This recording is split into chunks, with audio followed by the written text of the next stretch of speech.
sesongko gumenyar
yaning talaga kadilanget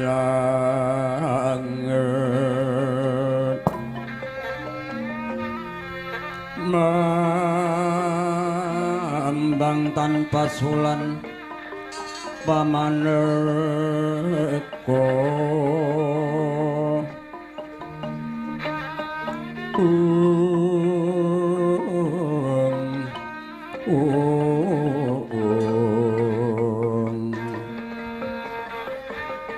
lintang toya kusumayana semawur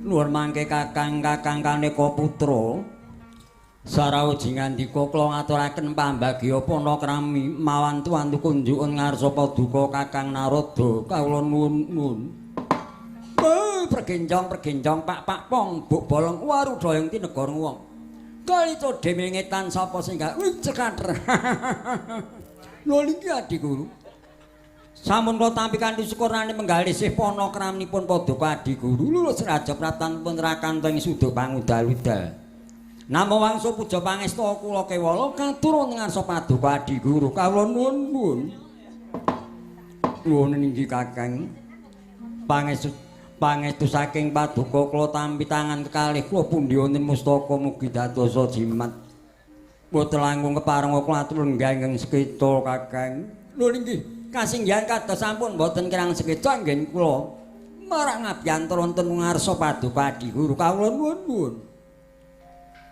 mengkoto Bathara Kala padha raharja swanira marak ana ing ngarsane Kang Rama nggih Bathara Kala iya Bapa mundi pangestune Bapa Guru Raharja sowanku ya mung aku aturake pangabektiku wae katurana ngersane Bapa Guru ya kula pus ulun tampa kanthi gembiraning manah sira ngaturake pangabekti lan Kang Rama ora ayat kepenak nanggonira ngadhep Bathara Kala ya Bapa kaya wis ora kurang prayoga nggon ngadhep ana ngersane Rama Pekulun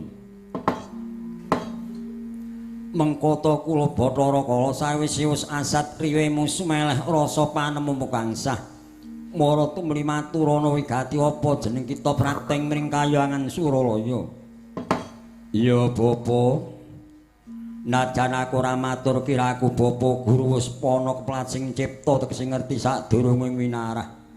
Pola aku matur bersasat kaya dene samudra sinareman ora ana guna paedahe Bapa. Ya kulp najan Kang Rama nyuwun Bapa kang dadi panyun kita. Kinarya kanggo pambukaning kandha para matur kang cetha nggih Bathara Kala. Oh iya. Yen pancen Bapa Guru wis ngeparengake kudu aku matur lugune mengkene Bapa. Sowanku ana ngersane Bapa Guru duk nalika dina kang wis kawuri. Aku nyasak ana tengahing alas Ing kono aku banjur nyumurpana kewan ingkang tumempel ana witing aren. Kewan kuwi bareng ndak pangan kok rasane seger sumya awakku pulih kaya nguni bopo. Mula kang saka iku aku mung perlu bakal nyara wedhake kewan sing tak pangan mau jenenge kewan apa. Nuwun mangga Di Guru, wonten menapa Kakang Kanika Putra mboten cetang klungsuk-klungsuk kula badhe nderek udu. Lugunipun ingkang dipun tedha Bathara Kala menika sanes wujuding kewan nanging sipating jama manungsa ingkang nembe nderes legene aren. Menawi Di Guru kirang pitados kepareng kula aturi mriksani tutuhipun Bathara Kala pratamtu tansih wonten tabet-tabetipun Di Guru. Menapa leres mekaten Kakang Narada nggih dipun cobi kewala. Nggih Bathara Kala ana igati apa Rama Pekulun. Mara dina iki wengakna tutuk ira bakal beresani kewan apa ingkang mbok pangan kuwi mau nggih Bathara Kala. Yaksa Gora kagiri-giri kenyole Prabata abang kalagar wong aminta awan anggrus-rusingan nedha Padya sunarsa mbadhok-mbadhok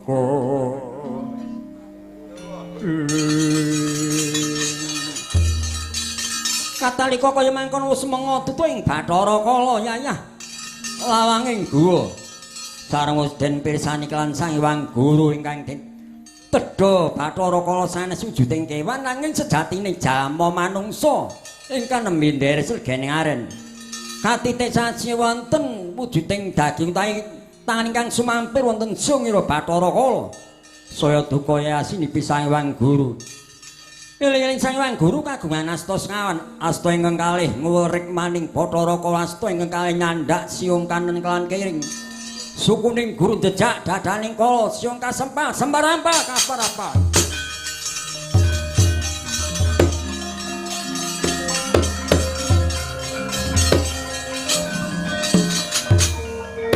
aduh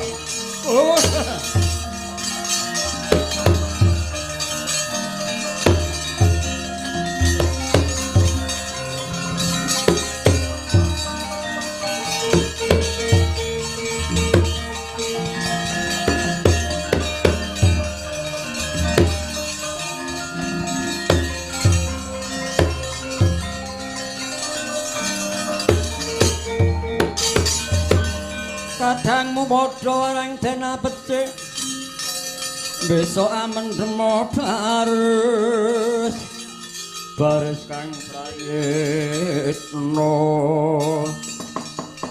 kaya saranta ing Darawati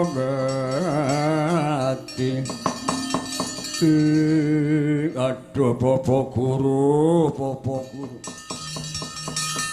aku kok njur mbok pesiksa siungku mbok sempal kaya dene wis ilang daya kekuatanku saya lumpuh awakku Bapak timbaku mau mbok pesisa wong paten ana sisan ora nyawang Bapak ya kaya mengkono kuwi jenenge anak kang nerak pacak nerajang anggere ora manut marang dawuh wong tuwa kena ngapa kok jeneng kita kemawani mangan manungsa kang tanpa dosa Bathara Rama Pekulun sejatine mengkene aku ora rumangsa nyengaja arep mangan jama manungsa ki mandak anggep wujuding kewan Bapak. Wadina aku nyuwun senjata pitulung pulena warasna awakku Bapak. Ya yen pancen sira nyuwun supaya bisa pulih kaya nguni. Saiki saranduning badanmu bakal ndak wenehi raja utawa tulisan kang mapan ana ning bathukmu bakal ndak wene tulisan ya kuwi purwaning dumadi dene cethakmu bakal ndak wene tulisan kang aran sastra cethak utawa sastra tinekak lan dadamu ya Gondarajah Kala Cakra utawa sastra pedhati utawa sastra pinedhati lan gegermu bakal ndak wene tulisan ya kuwi caraka balik nanging tulisan iki tak papanake ana sakjroning kulit sakjabaning daging ora sadengah manungsa ingkang bisa maca ingkang bisa maca ya mung Kang Rama lan sedulurmu tinemu tuwa. Lho lah dalah. Kok mengkono kuwi piye Bapa? Mredine mengkene. Mula sira sipating manungsa urip sepisan aja wani karo wong tuwa ping pindho aja wani karo sedulur tuwa. Awis sedulur tuwa kuwi pinangka gantine wong tuwa yen wong tuwa wis tumekaning lampus.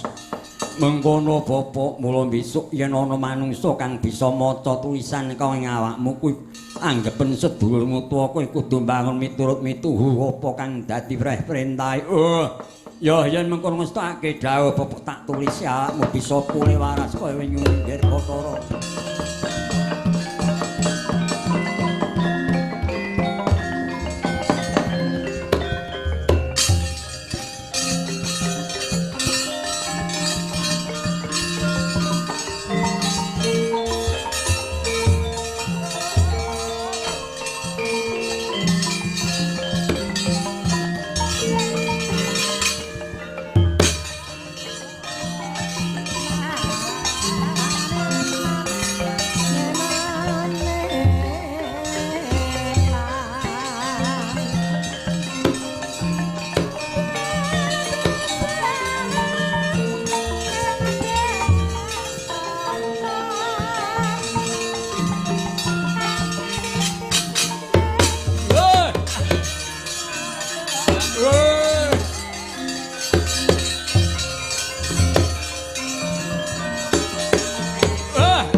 Kadangmu padha arang dena pecik besok amen remo prares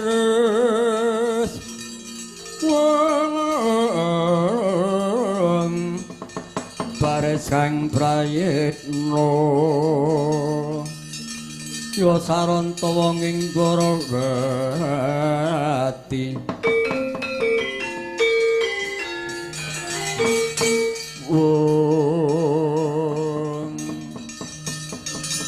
bareng aku wis mbok tulisi saranduning badanku aku bisa pulih waras kaya nguni Bapa.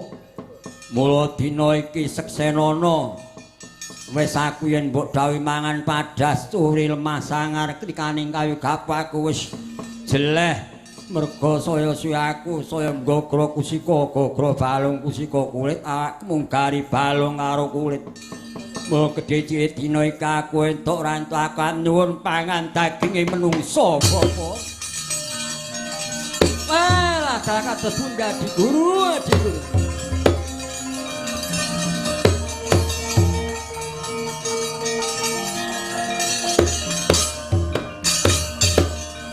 Wah, wangunipun tuman kang putra-pun Bathara Kala menika Adi Guru.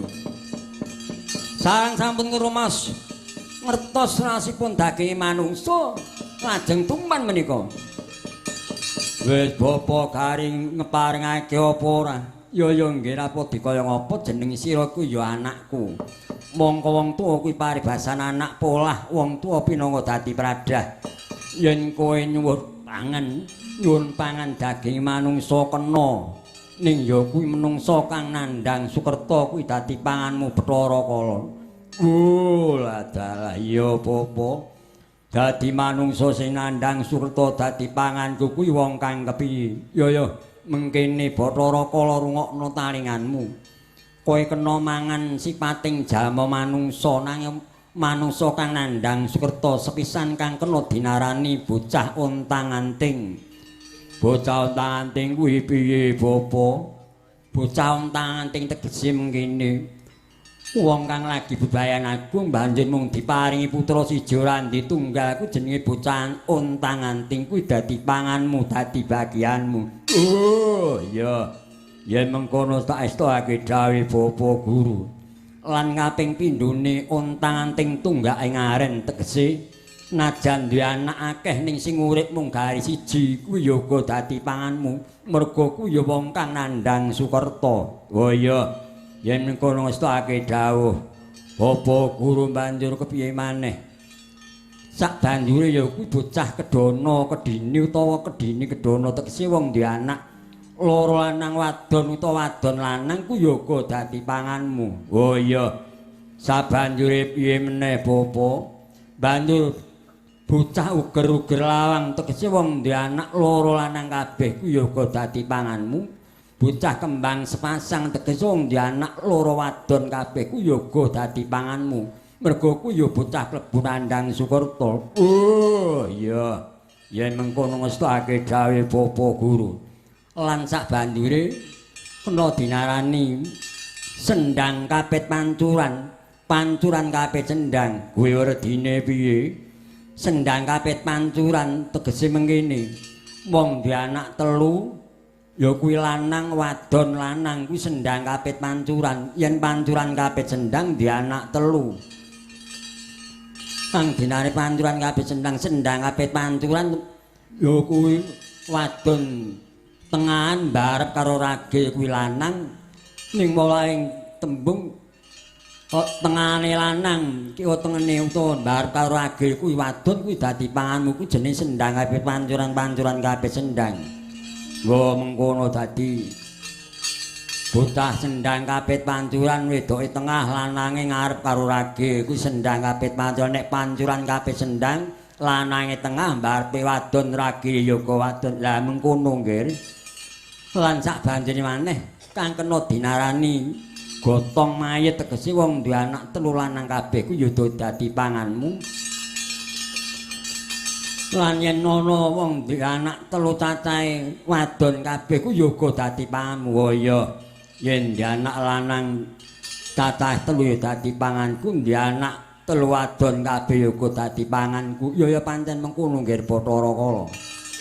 Lan sak banjure Pandhawa Pendhawi tegese Pandhawa wong duwe anak 5 lanang kabeh ku ya dadi panganmu. Nek Pendhawi tegese wong duwe anak 5 wadon kabeh ya kok dadi panganmu. Oh iya yen mengkono banjur piye meneh Bapa? Lah yen ana wong adang banjur ditinggal lunga dandange ambruk utawa mecahake pipisan nugelake gandhik kuwi ya kok dadi panganmu. Oh iya yen ngono tak astake dawuh Bapa Guru. Lan ana maneh yen ana wong duwe gawe ndelok ing desane kono ana wong wadon langkang lagi babaran ku ya uga bocah Sukerta dadi panganmu. Oh iya. Yen mengkono panganku calone akeh banget ya Bapa ya. Ning mengkene nggih sanajan manungsa kang klebu Sukerta dadi panganmu mau nanging yen sing tuwa utawa sing duwe kewajiban gelem budidaya diruwat ditanggapake wayang diwacakake buku Murwakala. Ing kono wis ilang mala Sukertane kuwi wis ora kena ganggu gawe sabab cara-carane tanduran wis dipageri. Cara-carane wong loro digolekake tombo. Oh, lah daya. Yen ngono aku mung perlu goleki manungsa sing nandhang Sukerta sing sok demen nyepelekake ora gelem ngruwat tetep dadi panganku. Ya mengkono nggih. Lan kowe mangan ora kena mbok pangan kanthi urip-uripan kudu mbok sembelih luwih dhisik. Mula kita paring wujuding bedhama paesan margake tanpa ana Bathara.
Bapakku nyuwun pamit bebiyaya nggih tak samane Bajukti nggih.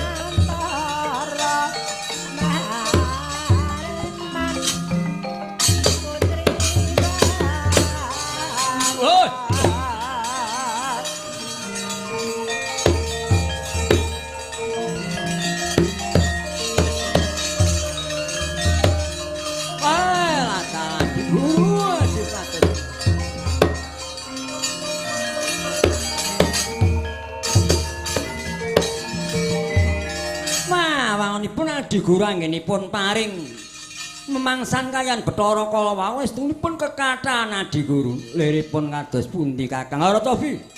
Wong ndek anak siji dadi panganing kala, ndek anak loro dadi panganing kala. Mongko jaman sakmenika miturut saking dawuhipun ing wajib menika peputra mboten kenging kathah-kathah, cekap kalih utawi 3. Supados gesangipun saged bagya moya menapa mekaten niku namung nyawisipun Bathara Kala. Nanging kula sampun paring dawuh Kakang. Senajan tiyang nandhang Sukerta menawi sampun dipun ruwat Bathara Kala sampun boten kenging ganggu dan lajeng sang sinten dawuh saged nindakaken Murwakala mongko kula wiwit timur ngantos Jambul dereng ngatipun ngertos. Sakmenika paduka kuwatir mrepeke kaen kang putra pun Bathara Wisnu. Menika diwaning banyu-banyu penguripan manjing katentreman pratam saged nentremaken dhateng kawula sak ngarsa pada. Wah, ngaten nggih. Boten ngestaken dawuh Adi Guru. Kayan kula nyuwun titip menika siwipun Bathara Kala. Paduka paringaken Puramaya dikayan panggunjali supados dipun pandhi dipun damel pusaka ing binjangipun badhe kula paring nami pulanggeni kayan Kyai Jalak Ngoceh menawi wonten perang ageng sinebat perang Bratayuda ingkang gaduh pusaka menika sampeyan ngudu utawi narungaken singipun Bathara Kala Kyai meningaten nuwun pamit pusaka badhe kula tampi monggo kula aturaken lah ta legan golek momongan tenan.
Ya bala pandom yuk gumuling soto kura kura kambaku engke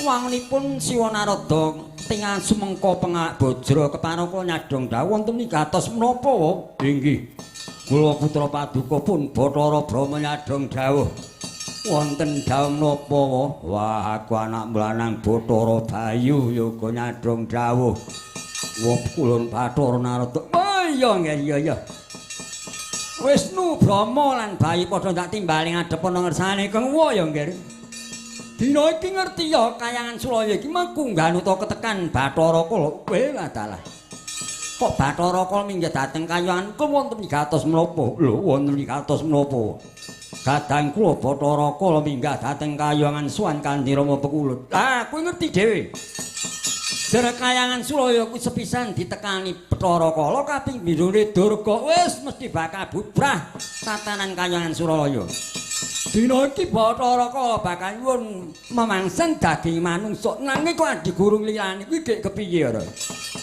ning ya kuwi sing dililani bocah kang nandhang Sukerta kuwi ra isih kelingan to nggih Wisnu Brama lan Bayu inggih kula tasih kemutan teng nandhang Sukerta menika kados to arung tanganting kedana kedini Pandhawa pendhai sendang kapit pancuran kapit sendang kula tasih kemutan lah Mula dina iki jeneng kita nggih wis didhawuhi supaya nindakake dadi dalang pengruwatan ya dalang sejati.